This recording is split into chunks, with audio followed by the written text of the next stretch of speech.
আজি এটা উল্লেখযোগ্য দিন যে যোৰহাট জিলাত জিলাৰ ভিতৰতে আৰু দুখন সমজিলা আজি আনুষ্ঠানিকভাৱে মুকলি হৈছে। মোক তিয়ক জিলা শুভ উদ্বোধন কৰাৰ বাবে মাননীয় মুখ্যমন্ত্ৰীয়ে দায়িত্ব দিছিল। যথেষ্ট সংখ্যক ৰাইজ বিশিষ্ট ব্যক্তিৰ উপস্থিতিত আজি আমি এই সমজিলাখন আনুষ্ঠানিকভাৱে উদ্বোধন কৰিবলৈ পাই নথৈ আনন্দিত হৈছো। ইয়াৰ জৰিয়তে নিশ্চয় এই বৃহৎ অঞ্চলটোৰ ৰাইজ উপকৃত হ'ব। আপোনালোকে জানে যে সমষ্টি পুনৰ নিৰ্ধাৰণৰ পাছত সমষ্টিৰ আকাৰো সলনি হ'ল। তিয়ক সমষ্টিৰ আকাৰ সলনি হ'ল, দেৰগাঁও সমষ্টিৰ হ'ল, ঠিক মৰিয়নি সমষ্টিৰো হ'ল। গতিকে নতুন সমষ্টি আৰু সমষ্টি ভিত্তিতে এতিয়া সমজিলাবিলাক হৈছে। গতিকে সমজিলা হোৱাৰ লগে লগে প্ৰশাসনক ৰাইজে একেবাৰে ওচৰতে পাব। যিবিলাক কামৰ কাৰণে যোৰহাট সদৰলৈ দৌৰিবলগীয়া হৈছিল, এতিয়া আৰু দৌৰিব নালাগে। গতিকে বহুতখিনি সা সুবিধা যিহেতু সমজিলাত লাভ কৰিব, গতিকে ৰাইজ উপকৃত হ'ব আৰু ৰাইজ সেইবাবে আনন্দিত হৈছে। মই মাননীয় মুখ্যমন্ত্ৰীক মই ধন্যবাদ জনাইছো। নাই নাই, অস্থায়ী ৰূপ মানে আৰম্ভণিটো হয়তো এনেকুৱাই হ'ব পাৰে, কাৰণ খৰতকীয়াভাৱে আচলতে গোটেই কামখিনি যিহেতু কৰিবলৈ লোৱা হৈছে, এয়া আৰম্ভণি, শুভ আৰম্ভণি নিশ্চিতভাৱে হ'ব। ইয়াত সুন্দৰ এটা কেম্পাছ হোৱাৰ কাৰণে যাৱতীয় মই দেখিছো যে মাটিও আছে, সা সুবিধাও আছে, সুন্দৰ ইনফ্ৰাষ্ট্ৰাকচাৰ ইয়াত হ'ব আৰু ইয়াৰ পৰা কাম ঠিকমতে চলিব। আগন্তুক দিনত প্ৰধানমন্ত্ৰী আহি আছে একেবাৰে। হয়, দেশৰ মাননীয় প্ৰধানমন্ত্ৰী নৰেন্দ্ৰ মোদী ডাঙৰীয়া অহা 8 ছেপ্টেম্বৰত নুমলীগড়লৈ আহিব ইথানল প্ৰজেক্টটো আনুষ্ঠানিকভাৱে উদ্বোধন কৰিবলৈ। আজি সেই সম্পৰ্কত মাননীয় মুখ্যমন্ত্ৰী ডক্টৰ হিমন্ত বিশ্ব শৰ্মা ডাঙৰীয়াই দেৰগাঁৱত এখন সভাৰ আয়োজন কৰিছে। সেই সভালৈকে আমি এতিয়া যাওঁ।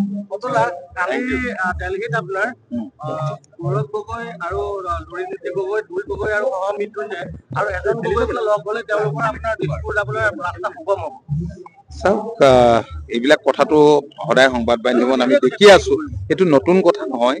লোকসভা ইলেকশ্যনৰ আগতো দেখিছিলো, পঞ্চায়ত নিৰ্বাচনৰ আগতো দেখিছিলো, কিন্তু আপোনালোকে লোকসভা নিৰ্বাচনৰ ফলাফলো দেখিলে অসমত আৰু পঞ্চায়ত নিৰ্বাচনৰ ফলাফলো দেখিলে। গতিকে বিধানসভা নিৰ্বাচনৰ ফলাফল একেই হ'ব, কাৰণ ডক্টৰ হিমন্ত বিশ্ব শৰ্মা ডাঙৰীয়াৰ নেতৃত্বত ৰাজ্যখনত যিমানখিনি কাম যোৱা 4 বছৰত হৈছে, পূৰ্বতে কেতিয়াও ইমান ডেভেলপমেণ্টৰ কাম হোৱা নাছিল। ৰাজ্যখন এনেদৰে বিকাশৰ গতিত আগবঢ়া নাছিল। গতিকে স্বাভাৱিকতে ৰাইজে, আমি ভাবো যে এইবিলাক কথা বুজি পাইছে কাৰণেই গত 4টা বছৰত যিবিলাক নিৰ্বাচন ৰাজ্যখনত অনুষ্ঠিত হৈছে, প্ৰতিটো নিৰ্বাচনতে মিত্ৰ দলে জয়ৰ মুখ দেখিছে। গতিকে এইবাৰো তেনেকুৱাই হ'ব। এইটোতো নতুন কথা নহয়। কিছুমান দল আছে, মই আগতে কৈছো যে কংগ্ৰেছৰ সৃষ্ট দল, গতিকে তেওঁলোকে লগ পোৱা লগ নোপোৱা কথা একেই। কাৰণ কংগ্ৰেছ দলটো দীঘলীয়া দিন ক্ষমতাত আছিল। কংগ্ৰেছৰ চৰিত্ৰ মানুহে জানে, কংগ্ৰেছৰ শাসন জনসাধাৰণে দেখিছে। গতিকে নতুনকৈ ইয়াত আৰু আমাৰ এই সম্পৰ্কত ক'বলগীয়া একো নাই। Thank U. অখিল গগৈ নকয় কি? অখিল গগৈৰ কথাৰ উত্তৰ মই নিদিওঁ। মই তেওঁৰ কথাৰ উত্তৰ নিদিওঁ। তেওঁ নিজে নাজানে তেওঁ জাতীয়তাবাদী নে তেওঁ বামপন্থী। আপোনালোকেতো জানে কি, গতিকে আপোনালোকে জনাবিলাকে দি দিয়কচোন মই মিডিয়াত, মই কি ক'ব লাগে। Thank U. সমজিলা প্ৰতিষ্ঠা হ'ল। চ' অনাৰেবল মিনিষ্টাৰ অতুল বৰা ছাৰে আহি পেলাই আজি প্ৰতিষ্ঠা কৰিলে। এতিয়া তিয়ক সমজিলাত একচুৱেলি আপোনালোকক মিনিষ্টাৰ ছাৰে ক'লে যে ডিচেন্ট্ৰেলাইজেশ্যন অফ এডমিনিষ্ট্ৰেশ্যন, যিখিনি মানে LAC ভিত্তিক এটা সমজিলা অসম চৰকাৰৰ যিটো কনচেপ্ট আছে, সেইটো মানে ৰূপায়ণ আজিৰ পৰা তিয়ক সমজিলাত হ'ব। মানে বিভিন্ন ধৰণৰ চাৰ্ভিচেছ আৰু বিভিন্ন চৰকাৰৰ কাম কাজ এতিয়া তিয়ক LACৰ বা তিয়ক সমজিলাৰ এই অফিচৰ পৰাই ৰূপায়ণ হ'ব। আমাৰ যেনেকে কাষ্ট চাৰ্টিফিকেটছ বিলাক আছে, NOK চাৰ্টিফিকেটছ বিলাক আছে, অন্যান্য ইনকাম চাৰ্টিফিকেটছ, আৰু আমাৰ গভমেণ্টৰ আঁচনি যেনেকে অৰুণোদয় আঁচনি আছে, অন্যান্য আঁচনিবিলাক আছে গভমেণ্টৰ, এই সকলোবিলাক আঁচনি প্লাছ আৰু যিখিনি আমাৰ ডিপাৰ্টমেণ্টৰ পৰা ৰাস্তা ঘাট বনোৱা এই স্কিমছ বিলাকো আমি ইয়াৰ পৰা তিয়ক সমজিলা অফিচৰ পৰা চুপাৰভাইজিং আমি কৰিম। তাৰপিছত ৰাজহ, যিটো মানে ৰেভিনিউৰ কাম, আমি ৰাজহৰ কাম বুলি কওঁ।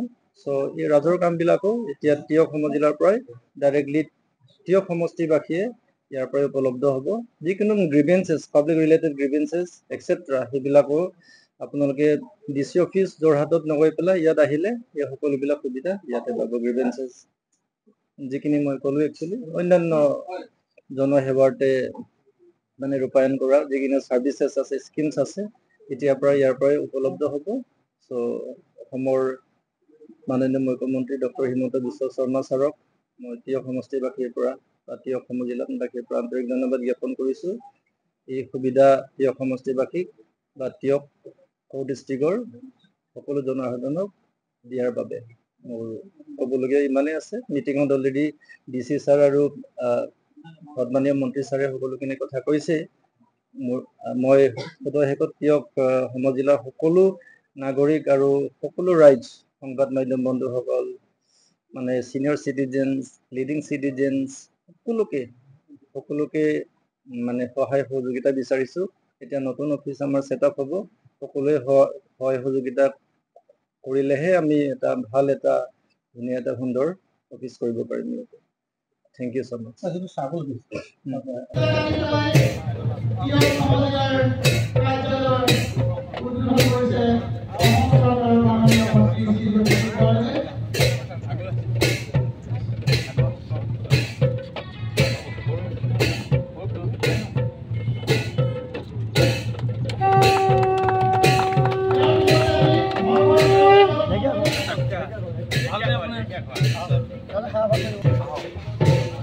এই দিলীপ দা হাতখন এইফালে আহক, তেতিয়াই গোটেইটো উঠিব।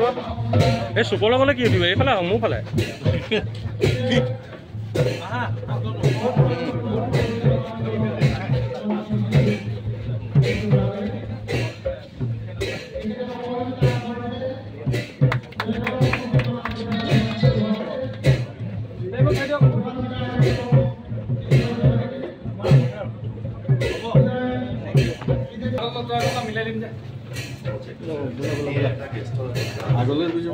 দিলীপ দা আগবাঢ়ি দিয়ক।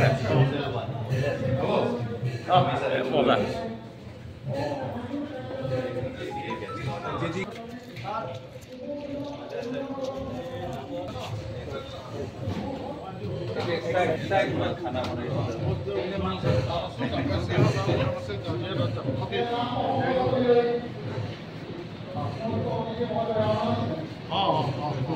বেক আগতে জেগাটো চাই ল'বা।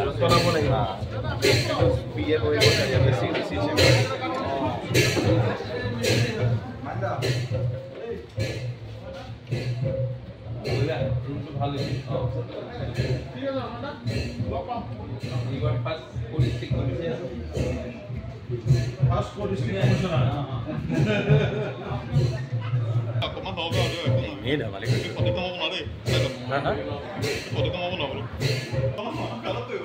হা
Thank you.